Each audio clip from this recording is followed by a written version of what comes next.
Kakaiba yung aking hipon na ginawa. Hinaluan ko siya ng gulay. Para naman sayang yung gulay ko, masisira lang, kaya sinama ko na siya dito sa hipon ko.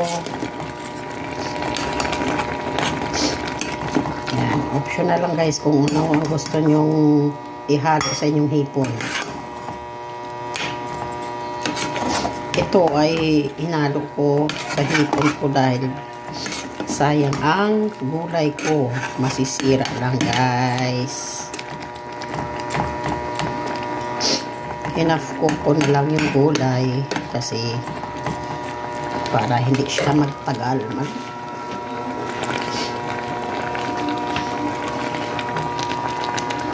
Tayo natin na kumulo guys. At maano yung hipon.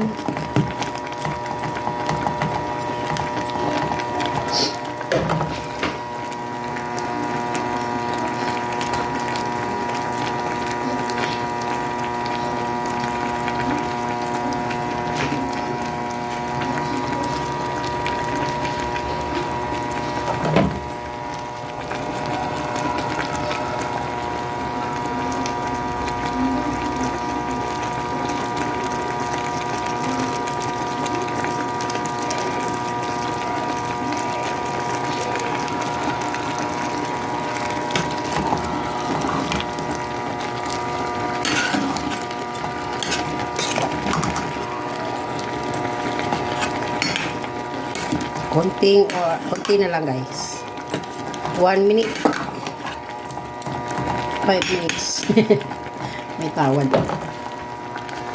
And guys, sapat na yan. Tuto na siya guys. Papatayin na natin at maglalagay ako ng ingredients niya. Konting toppings.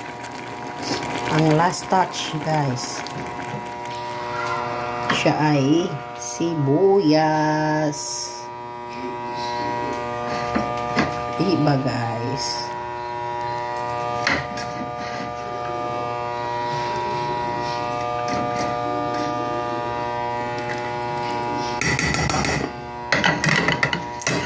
Ay!